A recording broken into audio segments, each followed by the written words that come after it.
बिहार में जो उपचुनाव हुए हैं उसमें जीत हार पर हम समीक्षा करने की कोशिश कर रहे हैं, समझने की कोशिश कर रहे हैं कि जो जीत हार का मार्जिन है या जीत हार जिस तरह से हुई है उसमें कुछ संकेत हैं क्या भावी राजनीति के, ये समझने की कोशिश कर रहे हैं। हमारे साथ अभी पटना से जुड़ रहे हैं राजीव, और राजीव से समझेंगे हम। राजीव हमारे साथ जुड़ चुके हैं, हम उनको देख रहे हैं। राजीव, जीत का जश्न कैसा मन रहा है दोनों ही जगहों पे? जीत का जश्न हम तस्वीरों में आप देख सकते हैं कि जहां जीत पटाखे फोड़ के बीजेपी हाउस के बाहर भी मन रहे हैं, वहीं लेकिन आरजेडी कार्यालय के बाहर कोई भी पटाखा या चाहे तमाम ऐसी कोई चीज नहीं, गुलाल भी नहीं मतलब लगाया जा रहा है, ना वहां दीपावली मनाया जा रहा है। लेकिन केवल वहीं अनंत सिंह के जो हवास है उसके ठीक बाहर मतलब उनके जो समर्थक हैं, जो मोकामा से आए हुए हैं, उनके जो समर्थक है, राजद के भी उनके समर्थन जो हैं, वो धूमधाम से जब जीत हुई उसके बाद से ही वो एक तरीके से दीपावली मनाया जा रहा है। उनके लिए वो छोटी दीपावली हो सकती है और दीपावली तमाम जैसे बम पड़ाके फोड़े जा रहे हैं, काफी खुशी है। वहीं जब दोपहर के बाद बीजेपी कार्यालय में भी एक तरीके से वहां नजारा आपको देखने को मिला कि वहां भी एक दीपावली मनाई गई और दीप मतलब कि बम पड़ाके भी फोड़े गए। और जो पार्टियां हैं, जिस तरीके से जब नेता प्रतिपक्ष हो या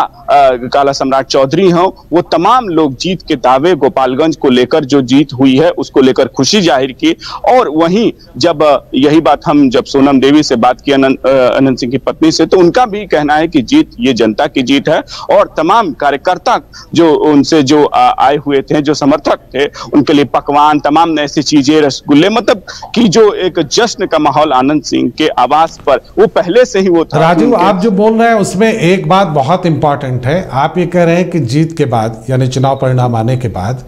बीजेपी कार्यालय के बाहर जीत का जश्न मनता दिखा, लेकिन आरजेडी कार्यालय के बाहर ऐसा कुछ नहीं था, आप ये कह रहे हैं? जी जी जी, देखिए आरजेडी के कार्यालय के बाहर कार्यकर्ता वहां थे, लेकिन वहां जीत का कोई भी जश्न नहीं मनाया गया। जीत केवल अब ये कह ले कि बीजेपी जैसे कहती है कि जीत ये छोटे सरकार की जीत है। छोटे सरकार का मतलब अनंत सिंह का आवास, आप जो बिरसा मुंडा की मूर्ति है उसके बगल में ठीक वो माल रोड पड़ता है, माल रोड वही आवास है। और आवास में ही जो जश्न का माहौल, पंडाल लगाए गए थे, खाने के लगभग 20,000 से लोगों के खाने के इंतजाम किए गए थे और बम पटाखे वहीं फोड़े जा रहे थे। राजद कार्यालय में कोई ऐसा कार्यक्रम नहीं हुआ। कोई राजीव, मैं ये समझने की कोशिश कर रहा हूँ, ये सही है कि अनंत सिंह जब जीतते हैं तो ये पूरी तरह से उनकी जीत होती है, दलों का बहुत ज़्यादा मायने नहीं रहता है। और इस बार तो हालांकि उनकी पत्नी जीती हैं, दल से ज़्यादा फर्क नहीं पड़ता, वो अनंत सिंह की जीत होती है, अपनी उनकी जीत होती है। जी जी। लेकिन आरजेडी में आप जो कह रहे हैं कि आरजेडी में जश्न का माहौल नहीं था,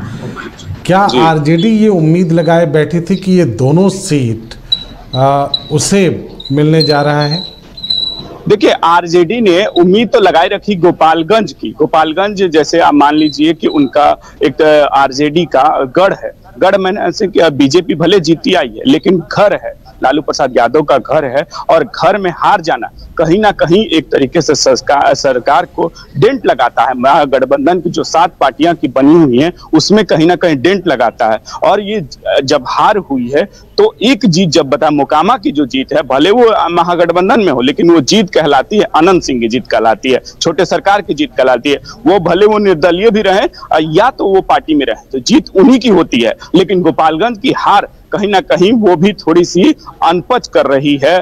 महागठबंधन को। और महागठबंधन को कहीं ना कहीं उम्मीद थी कि दोनों सीट अगर निकल जाते हैं तो थोड़ा मनोबल और बढ़ेगा, लेकिन मनोबल नहीं बढ़ा और जीत बीजेपी ने, क्योंकि वहां से जीत इसलिए थे कि उनकी जब मृत्यु हो जाती है, सुधाकर सिंह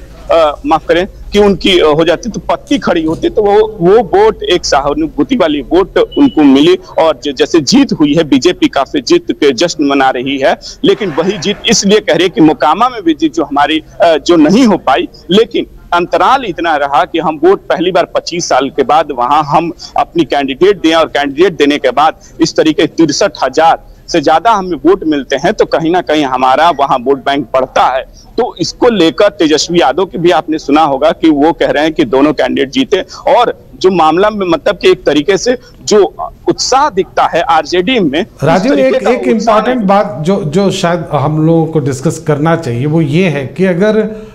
मोकामा में बाहुबली फैक्टर हटा दिया जाए, मान लीजिए कि बीजेपी ने किसी ऐसे प्रत्याशी को टिकट दिया होता जिसकी छवि साफ होती और जिस पर कम से कम बाहुबली या उस तरह के किसी तरह का आरोप नहीं होता, तो क्या ये जीत हार का अंतर बड़ा हो जाता?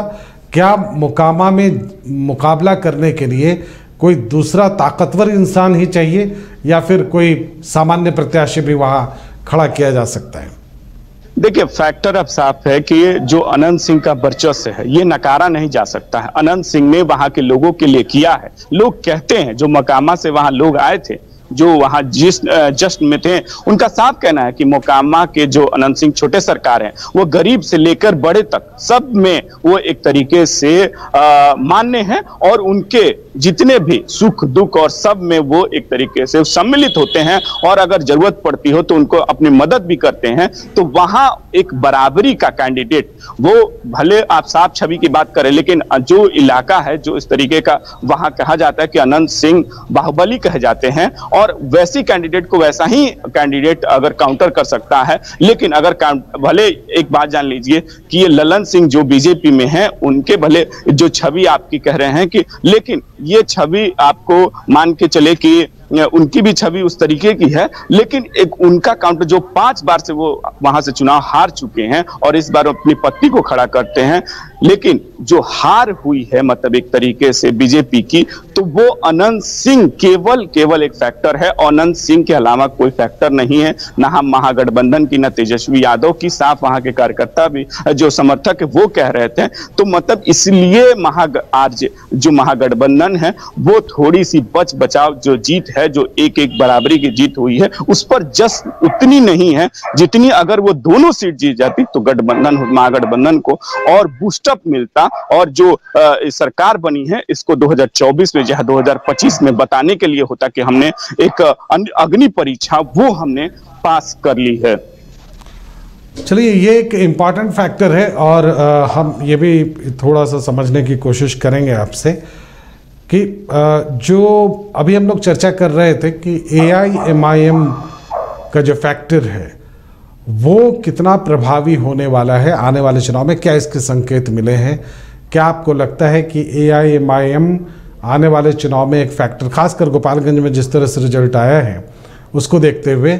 ये एक इम्पॉर्टेंट फैक्टर होने जा रहा है अगले चुनाव में, विधानसभा चुनाव में या लोकसभा चुनाव में?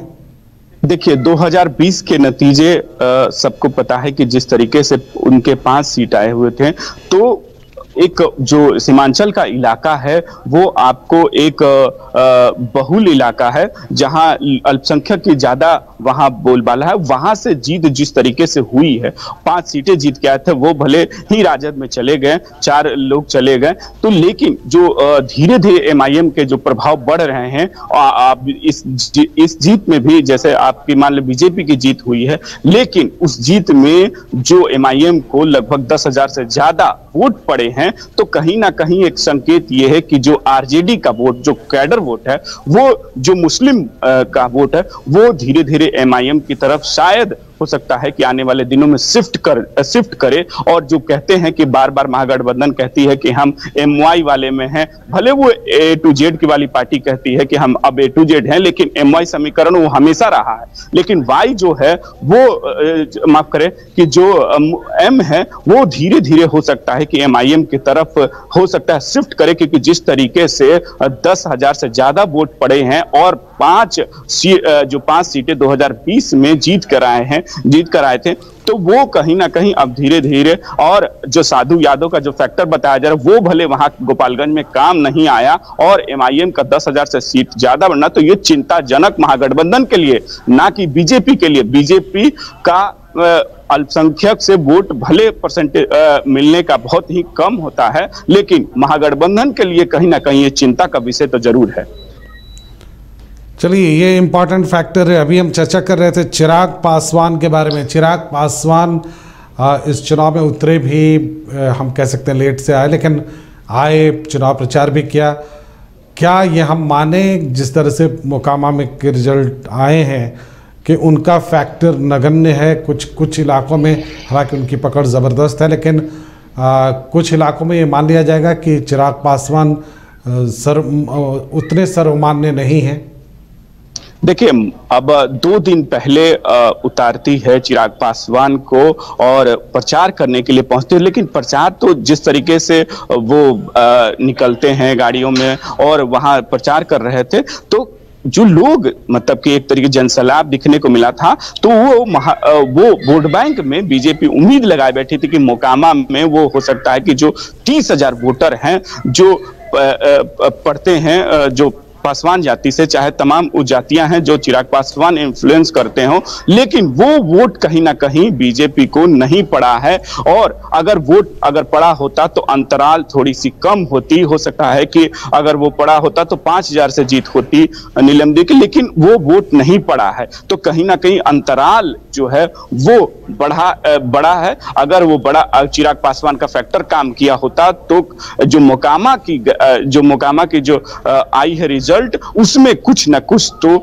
बीजेपी के लिए और बढ़ोतरी होती। लेकिन जो आप कह रहे हैं कि चिराग पासवान का आना, तो कहीं ना कहीं कुछ तो फैक्टर जो है काम किया है, लेकिन पूरी तरीके से आप ये कह सकते हैं कि चिराग पासवान उतने बीजेपी के लिए इस चुनाव में फायदेमंद नहीं हुए। लेकिन बीजेपी के जो नेता हैं, वो नेता प्रतिपक्ष हो, चाहे नित्यानंद राय हो या सम्राट चौधरी हो, लेकिन तीनों ये लोग कहें कि एनडीए में जो लोग हैं हमारे साथ प्रचार किया, चिराग पासवान हमारे साथ प्रचार करने आए, वो फैक्टर काम किया और हमारे साथ वोट बढ़ा है। लेकिन जिस तरीके से वोट नतीजे आए हैं, उसमें कहीं ना कहीं ये है कि जो मोकामा की है उसमें उतना वोट नहीं दिला पाए हैं कि जितना दिलाना चाहिए था।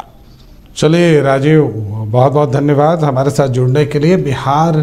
में जो चुनाव हुए हैं और जो चुनाव परिणाम आए हैं, उससे क्या कुछ संकेत मिलते हैं, ये समझने की हम कोशिश कर रहे थे। फिलहाल एक छोटा सा ब्रेक लेंगे और ब्रेक के बाद रांची की एक बड़ी खबर की तरफ बढ़ेंगे और उसे समझने की कोशिश करेंगे।